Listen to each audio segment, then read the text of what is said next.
ಹರಿ ಓಂ. ನನ್ನ ಹೆಸರು ಕೃಷ್ಣ ಪಾಟೀಲ್. ಉಪಾಸನಾ centre 9 class, taluk Chikkodi, ಜಿಲ್ಲಾ ಬೆಳಗಾವಿ, ಕರ್ನಾಟಕ.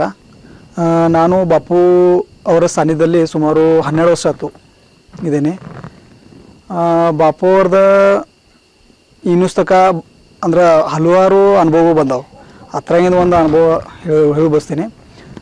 2019ರಲ್ಲಿ ಮಳೆ ಭಾಳಷ್ಟು ಮಳೆ ಬೀಳ್ತಾಯಿತ್ತು. ನಮ್ಮದು ಆವಾಗ ಒಂದು ಸ್ವಲ್ಪ ಅಂದ್ರೆ ಹಳೆ ಮನೆ ಇತ್ತು, ಅಂದ್ರೆ ಮನೆ ಇತ್ತು. ಒಮ್ಮೆ ಅಂದ್ರೆ ಸಡನ್ಲಿ ನಮ್ಮ ಒಂದು ಸೈಡ್ ಮನೆಯದು ಒಂದು ಸೈಡ್ದ ಗಾಡಿ ಹಸಿಯಾಗಿತ್ತು. ಇದರಲ್ಲಿ ಮಳೀಲಿ ಹಸಿಯಾಗಿತ್ತು. ಮತ್ತು ನಾವು ಅಂದ್ರೆ ನಮಗೆ ಮಳೆ ಭಾಳ ಬಿತ್ತಾಯಿತು. ಹೊರಗೆ ಆ ಕಡೆ ಮನೆ ನೋಡೋಕೆ ಜಾಗನೂ ಇಲ್ಲಕಿತ್ತು, ಏನಿಲ್ಲ, ಹಂಗಾಯಿತು. ನಾ ಈಗ ಅನ್ನಕತ್ತಿ ಈಗ ಮಳೆ ಹಿಂಗೆ ಚಾಲು ಆಯ್ತು. ಮತ್ತು ಅದು ಗಾಡಿ ಮೊದಲು ಮಂದಿತ್ತು, ಮತ್ತು ಹೆಚ್ಚಾಗಂತ ಆಗ್ತದೆ, ಬಿತ್ತು ಏನಾರ ಆತಂದ್ರೆ ಏನು ಮಾಡೋದ ಅನ್ನತ್ಲಿ ನಾ ಏನು ಮಾಡೀನಿ, ಬಾಪುಗೆ ಹೇಳಿನಿ. ಮತ್ತು ಅವ್ರದ್ದು ಉದಿ ಆ ಗಾಡಿ ಹಚ್ಚಿನ ಅಂದ್ರೆ ಅಂದ್ರೆ ಈ ಮಳೆ ಸೀಸನ್ ಇದಾಗಲಿ ದಾಟ್ಲಿ ಅಂತ. ಆ ನಂತರ ಅದು ಒಂದಿನ ಅದು ಬಿತ್ತು ಖರೆ. ಬಾಪು ಅವರು ಉದಿಂದ ಹಿಂಗೆ ಬಿತ್ತು, ಆ ಗಾಡಿ ಒಳಗೆ ಬೀಳ್ದ ಹೊರಗಿನ ಸೈಡ್ ಬಿತ್ತು.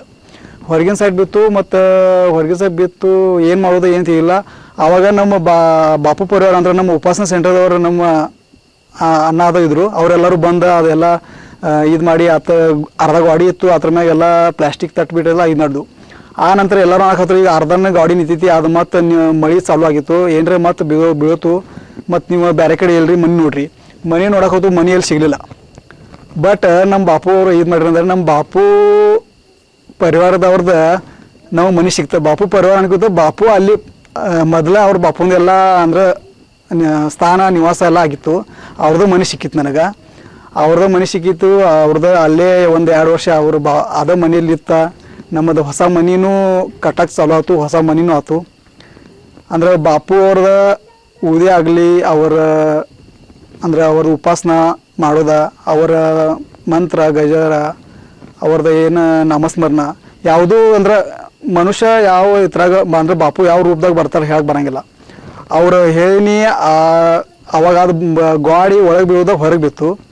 ಅದೇ ಇದ್ರಾಗ ಅವ್ರದ್ದು ಬಾಪು ಪರಿವಾರದವ್ರದ್ದು ಮನೆ ಸಿಕ್ತು. ನಾವು ಅಲ್ಲೇ ನಿಂತು ನಮ್ಮದು ಮನಿನೂ ಆಯ್ತು, ಎಲ್ಲ ಹೋದ. ಯಾಕಂದ್ರೆ ಈ ಬಾಪು ಇದ್ದಾನ ಅಂತಲೇ ಎಲ್ಲ ಆಯ್ತು.